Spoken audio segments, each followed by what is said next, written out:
딴따단따단딴따단따단딴따단따단딴 육아하는 아빠들이 모였다. 육아 꿀 정보부터 육아에 대한 서로의 고민을 나누는 시간. 육아빠 반상회!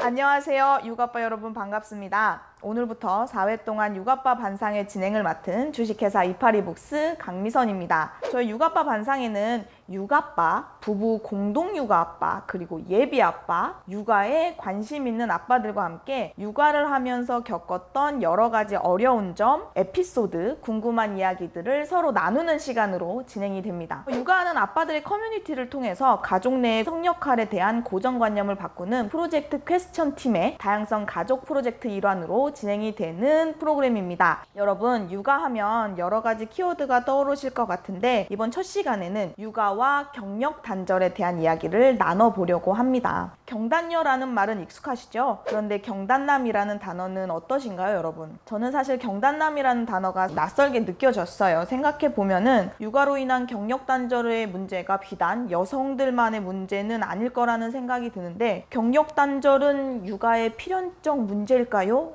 이 이야기를 나눠주실 아주 귀한 전문가분을 모셨습니다. 서울대 공학박사에서 육아빠로 2년을 보내고 경단남이 된 네이버 웹툰 닥터앤닥터 육아일기를 연재하고 계신 닥터베르 작가님입니다. 작가님! 안녕하세요. 네이버 웹툰에서 수요일과 일요일 닥터앤닥터 육아일기를 연재하고 있는 공학박사 닥터베르입니다. 만나서 반갑습니다. 와! 환영합니다, 작가님. 작가님이 경단남의 대표라고 할 수도 있고 전문가이기도 하니까 제가 물어볼 게 있습니다. 육아를 함으로써 경력이 단절되는 이유는 뭘까요? 우리는 왜 육아를 선택하면 경력을 포기해야 되는 사회를 맞이했을까요? 예전에 대가족 당시에는 육아일이라든가 이런 것들을 가족 내에서 혹은 뭐 마을 안에서 분담하는 부분이 분명 컸다고 생각해요. 누군가 자라서 부모가 되고 아이를 낳고 그 아이가 자라서 새로운 일꾼이 되고 하는 과정은 굉장히 자연스러운 어떤 생명의 흐름이잖아요. 그런데 가족이 점점 핵가족화가 진행이 되고 예전처럼 다 같이 모내기를 하거나 수학을 하는 그런 게 아니라 각자 세분화된 직장에서 각자의 맡은 일을 반복하는 상황이 되니까 기업 입장에서는 아무 변화가 없이 안정적으로 굴러가는 출산휴가도 없고 육아휴직도 없고 그냥 늘 그 자리에서 본인 맡은 일을 해주는 그런 사람을 선호하는 분위기가 생겼다고 생각하고요. 부모님과도 이렇게 떨어져 살고 주변 이웃들과 그렇게 많이 교류를 하지 않는 상황이 되면서 육아를 위한 도움을 요청할 수 있는 부분이 점점 줄어들고 있는 것, 그런 것도 이런 상황이 된데 많은 영향을 끼쳤다고 생각합니다. 솔직히 육아를 위탁할 사람이나 시설이 있었다면은 육아 때문에 경력을 단절시켜 가면서 육아를 선택하지는 않을 것 같아요. 누군가가 맡아줄 사람만 있다면. 결국 아무도 아이를 뭔가 낳고 기를 수가 없게 되거나 하면 우리 사회가 점점 소멸되는 건 기정사실이잖아요. 그래서 우리는 이런 상황에서 배려를 그런 육아를 하는 사람들에게 해야 된다라고 하는 약속이 돼야 된다고 생각하는데 그런 느낌인 거죠. 내수 시장이 붕괴되는 건 걱정되지만 우리 회사 직원은 이런 일로 시간을 뭔가 쓰지 않았으면 좋겠다. 이런 식의 약간 그런 부분에 대해서 충분히 좀 장기적인 안목을 가지고 투자할 부분은 투자하고 배려할 부분은 배려해야 된다고 생각해요.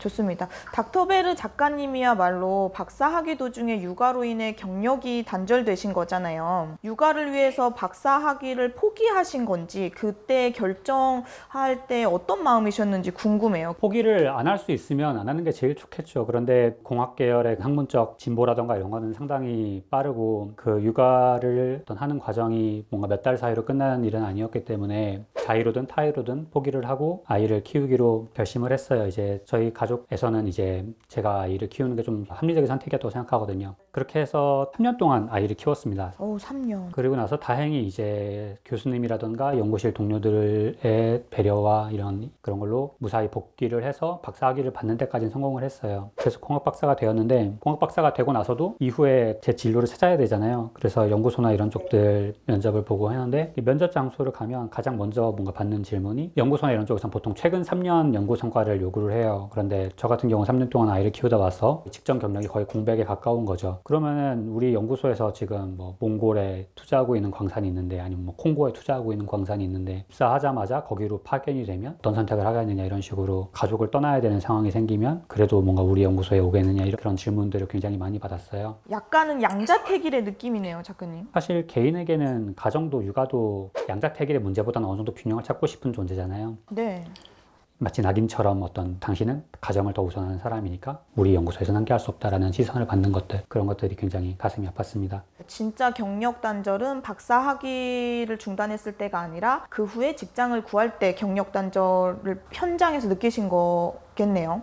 저는 회사를 위해서 막 모든 걸 다 내던지고 이렇게 할 수 있겠습니다. 뭐 이렇게 하기에는 아이에 대한 어떤 미안함이나 아이가 제 마음 속에서 차지하고 있는 부분이 굉장히 컸기 때문에 네, 참 선택이 어려운 문제였죠. 육아를 선택할 것이냐, 일을 선택할 것이냐, 양자를 택일해야 되는 사회적인 시선들이 좀 문제이지 않을까라는 생각이 드는데, 육아를 하시면서 받았던 사회적인 시선들, 육아하는 아빠를 바라보는 사회적 시선들을 한번 느끼신 적이 있을까요? 주 양육자로 있는 남성 주부라고 하는 게 우리 사회에서는 굉장히 드문 존재예요. 저희 가족 안에서는 이제 아내가 전문이고, 뭐 저는 당시 그냥 대학원생이었고, 그리고 아이를 낳고 키우는 문제에 대한 관심도 제가 더 많았었거든요. 그래서 제가 이제 주 양육자가 돼서 아이를 키우는 게 저희 가족 안에서는 별로 이상한 일이 아니었는데, 이제 아이를 뭐 한두 번 데리고 나갈 때는 문제가 안 되다가 제가 이제 계속 아이를 데리고 뭔가 산책을 다니고 이제 밖에 장을 보러 다니고 이렇게 반복이 되니까 약간 그때부터 저 아저씨는 좀 이상한데, 저 아저씨는 뭐 집에서 노나? 아니면은 뭐 정말 안에 등골 빼먹는 사람인가? 막 이런 식의 어머나 어머나 어머나. 그런 막 수군거리는 시선들 이런 것들을 굉장히 자주 많이 느꼈어요. 가정주부라는 게 남편 등골 빼먹는 뭐 아내 등골 빼먹는 그런 사람도 아니고 아이를 키우는 건 생각보다 힘든 일이거든요. 근데 그런 것들에 대한 가치가 정말 이상하게 대접받는구나라는 거를 많이 느꼈었죠.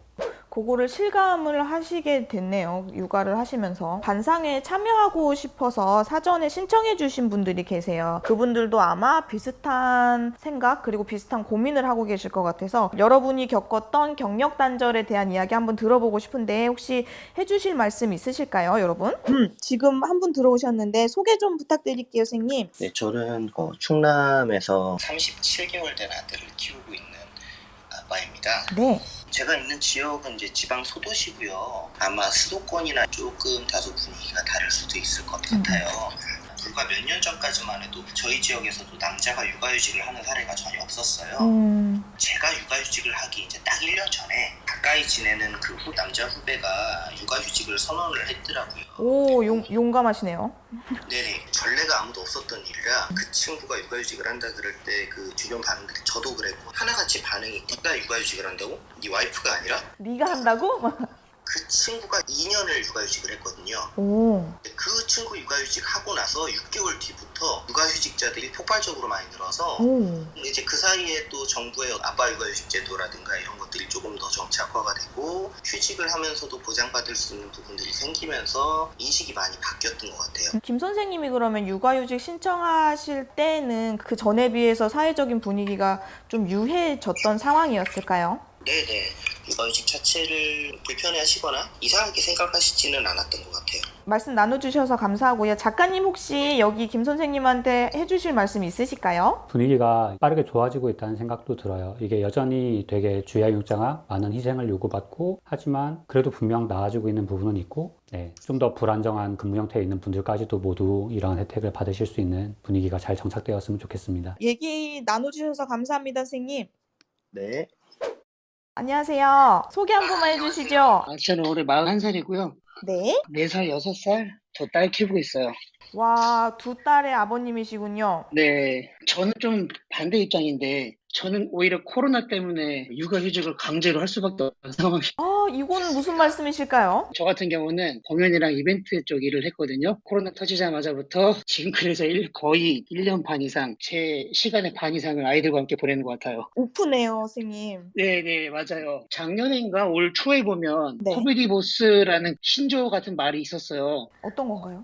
코로나를 뜻하는 그 코비드하고 이혼을 뜻하는 디보스의 합성어로 해서 코비디 보스라는 말이 있었는데 그 다른 나라에서는 코로나 때문에 이렇게 집에 붙어 있는 남자들이 많다 보니까 네. 갈등이 생겨서 이게 막 이혼율이 증가했는데 우리나라는 반대로 이혼율이 줄었대요. 세상에, 이건 무슨 얘기인가요, 선생님? 흥미진진한데요? 왜 그러냐면은 아빠의 강제적인 육아 참여가 늘어서 그렇다고 합니다. 약간 좀 저 같은 상황이거든요, 이게. 외부에서 원래 하려던 일이 없어지다 보니까 반대로 좀 눈치 보느라고 집안일도 많이 도와주고 자연스럽게 지금 이제 육아가 너무 자연스럽게 직업이 돼버린 것 같아요. 어떻게 보면 강제적으로 하시긴 하셨지만 육아를 해보시니까 어떤 느낌이세요, 선생님? 저는 원래 아이들하고 노는 거 되게 좋아했거든요. 네. 이벤트나 이런 일 했다 보니까 그래서 저는 아이들 놀고 뭐 이런 같이 이런 거는 원래 잘하던 사람이에요. 근데 그게 이제 직업적으로 하던 거랑 이제 일 끝나고 퇴근해서 하는 거랑 약간 반강제로 와이프 눈치 보면서 하는 거랑은 많이 좀 다른 느낌이 있긴 있어요.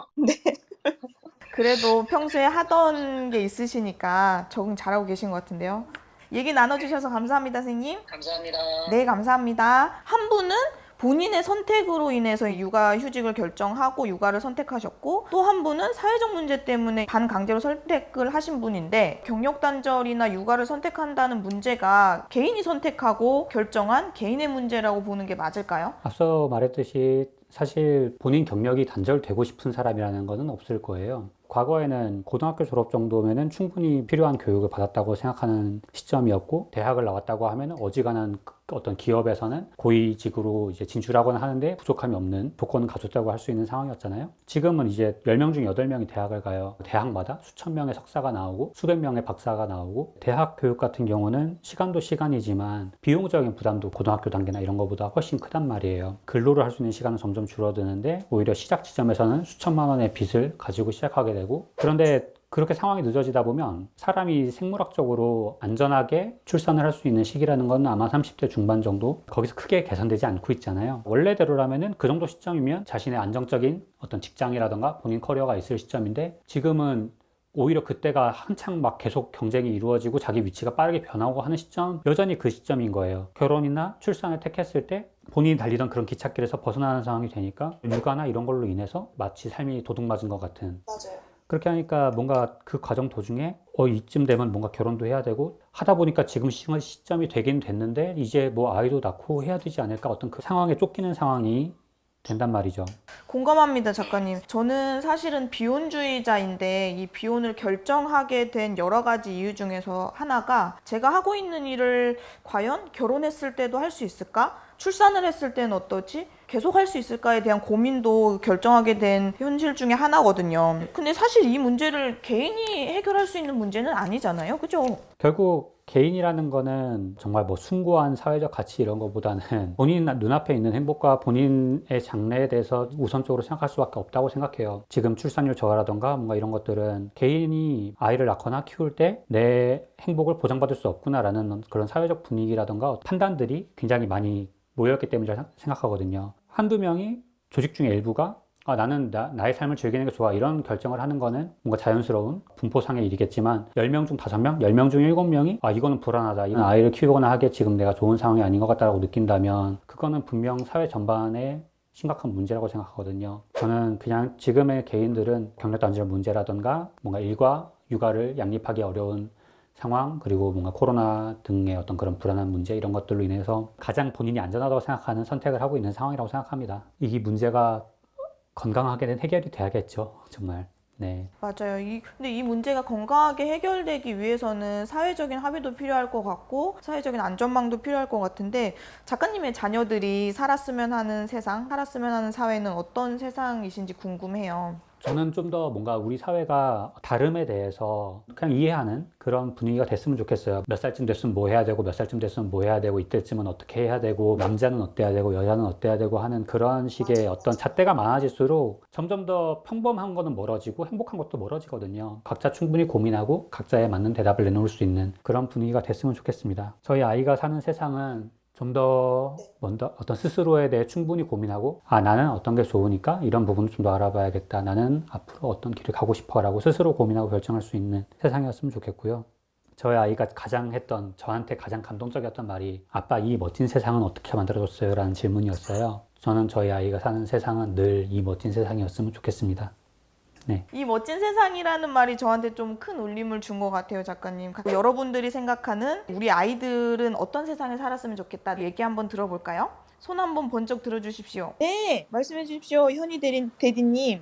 네, 안녕하세요. 반갑습니다. 네, 반갑습니다. 닥터베리님 작품 너무 잘 보고 있고요. 얼마 전에 그 봤던 편에서 레서가 낙엽을 밟으면서 하는 그런 이야기를 보고 너무 감동을 받아서 이런 작품을 세상에 내보내주셔서 너무 감사하다는 말씀을 좀 드리고 싶습니다. 감사합니다. 저는 원래는 이제 신체활동 부모교육 강사로 일을 하고 있고요. 그리고 지금 태어난 지 4개월 된 아들의 이제 아빠로 육아를 같이 이제 하고 있습니다. 어떤 사회가 됐으면 좋겠냐고 이제 물어봐 주셨었는데, 예전 세대와는 지금 세대가 많이 다르니까 적어도 제 후대의 사회는 실패할 자유가 용인되는 그런 사회가 되었으면 하고 바라고 있습니다. 실패할 자유. 네. 보편적인 사회 지원이 인프라가 갖추어져 있어서 지금도 이제 좀 여유가 되는 아이들은 얼마든지 도전하고 그다음에 실패했다가 다시 도전할 수 있지만, 그렇지 않은 가정 같은 경우는 한 번 실패하면 영원한 맞아요. 도전. 공동체에서 이런 부분을 다 감싸주고 지원해 줄 수 있다면 좀 더 좋은 사회가 되지 않을까 하는 그런 생각을 좀 가지고 있어서. 실패할 자유가 용인이 되는 사회. 현희 대디님은 자녀분들에게 그런 여유를 주고 계신가요? 네, 아직 4개월이라서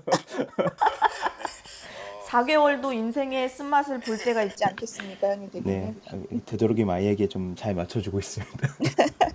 작가님 어떠신가요? 현희 대디님이 굉장한 팬이신 것 같아요. 실패할 자유와 실패로부터 배우는 일의 중요성에 대해서 정말 많이 강조를 하고 중요하다고 생각하거든요. 아이들은 의외로 본인이 배워야 될 것들과 배우는 방법을 알고 있어요. 4개월, 뭐 6개월 이러고 저도 그때 아이는 막 혼자 뒤집고 기려고 준비를 하고 막 배밀이를 하고 한 돌쯤 이렇게 지나면 넘어져서 아픈 걸 알아도 꿋꿋하게 다시 일어서서 걸음마를 해내잖아요. 아이들은 어떤 걸 배우는 그 과정에 필요한 고통과 이런 걸 충분히 이해하고 받아들이고 있다고 생각하거든요. 물론 본인 뒤치다거리까지 하지 못하지만 이제 적어도 배움에 필요한 것들은 알고 있는데, 경쟁 심화 이런 것들과 이제 말씀하신 대로 정말 한 번 실패하면 인생이 망하는 것 같은 그런 기조 같은 거에 아이들에게 필요한 기회를 많이 앗아가고 있다고 생각하거든요. 그래서 저는 제 작품에서 가장 많이 표현하고 싶었던 게, 지금 앞으로 나올 이야기에 이제 공부 에피소드가 나와요. 거기서 다루고자 하는 내용이 정말 어렸을 때 의외로 우리는 많은 걸 배울 수 있고 많은 걸 경험해보고 깨달음을 얻을 수 있다는 거예요. 예를 들어서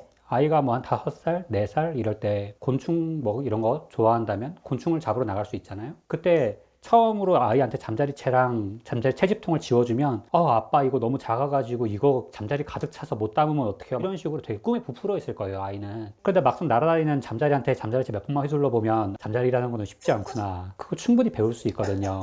우리는 되게 삶의 그런 경쟁과 이런 것들에 치이고 시간과 이런 것들 많이 쫓기다 보니까 그런 모습을 보고 있으면 야 잠자리가 너를 잡겠어 막 이러면서 좀 비아냥거리거나 줘봐 아빠가 좀 잡아줄게 야 그렇게밖에 못하냐 막 이러면서 뭔가 한다던가. 근데 아이한테 필요한 거는 잠자리통에 들어있는 잠자리가 아니라 그런 걸 해보면서 잠자리를 잡는 것도 정말 내 생각만큼 쉬운 일은 아니고 이런 것도 연습이 필요한 일이구나, 혹은 저기 앉아있는 애가 있으니까 저걸 잡아볼 수 있지 않을까, 가능성에 대한 실험이라던가, 아니면은 잠자리는 도저히 무리인 것 같으니까 저기 메뚜기나 이런 거는 내가 한번 잡아볼 수 있지 않을까, 그런 식으로 본인의 위치를 파악하고 다양한 시도를 해보고 하는 것들을 배워야 되는 시기는 그때라고 생각해요. 예를 들어서 제가 지금 갑자기 제가 스타트업을 해봐야겠는데 사회의 어떤 복지적 그런 걸로 한 20억 밀어주십시오 뭐 이렇게 한다고 쳤을 때 용인할 수 있는 사회도 없고 그거의 실패에 대해서 감당할 수 있는 사람도 없잖아요. 그렇지만 적어도 우리의 교육이나 이런 것들이 아이들이 초등학생 때 뭔가 중학생 때 그런 때는 적어도 본인의 재능과 이런 것들에 대해서 충분히 도전하고 싶은 것에서는 도전해보고 방법을 찾아갈 수 있는 길에 대해서 알려줄 수 있는 그런 다양한 시도와 실패에 대해서 사회가 부모가 가르칠 수 있는 분위기가 되었으면 좋겠습니다. 실패를 통해서 이 아이가 스스로 성장하고 배워나갈 수 있도록 부모가 해줘야 되는 역할이 있다라는 말씀이신 것 같아요. 현희 대디님 감사합니다. 네, 감사합니다. 네, 여러분 육아빠 반상의 첫 번째 시간, 육아로 인한 경력 단절과 사회가 가진 문제들에 대해 직접 경력 단절을 경험한 아빠들하고 얘기 나눠봤는데요. 어떠셨나요, 작가님? 오늘 이런 주제로 강의를 열었을 때 이렇게 많은 분들이 참석해 주시고 또 같이 공감해 주시고 이렇게 이야기를 나눌 수 있다는 것만으로도 우리 사회가 정말 빨리 변하고 있구나, 정말 다양한 곳에서 다양하게 이제 뭔가 변화가 일어나고 있구나라는 거를 체감할 수 있는 시간이었고요. 굉장히 즐겁고 유익한 시간이었습니다. 육아빠들의 경력 단절 문제가 저처럼 잘 모르는 사람들도 한 번쯤은 꼭 생각해 봐야 될 문제가 아닐까 생각이 듭니다. 저희가 총 4회 동안에 이뤄지는데 다음 시간에는 육아빠가 되고 나서야 비로소 보이는 것들이라는 주제로 부모가 육아 전쟁에서 스스로를 지키기 위한 수단으로서의 육아일기의 필요성에 대해서 얘기를 나눠볼 건데, 육아일기를 닥터로 기록하고 계신 우리 작가님, 육아일기에 대해서 할 얘기가 많으실 것 같아요. 네, 다음 시간에 많은 이야기 들고 찾아뵙도록 하겠습니다. 네, 다음 시간에도 저희 닥터벨의 작가님 함께 해주신다고 하네요. 여러분, 다음 시간에도 같이 함께 해주실 거죠? 지금까지 육아빠 반상이었습니다. 감사합니다. 안녕.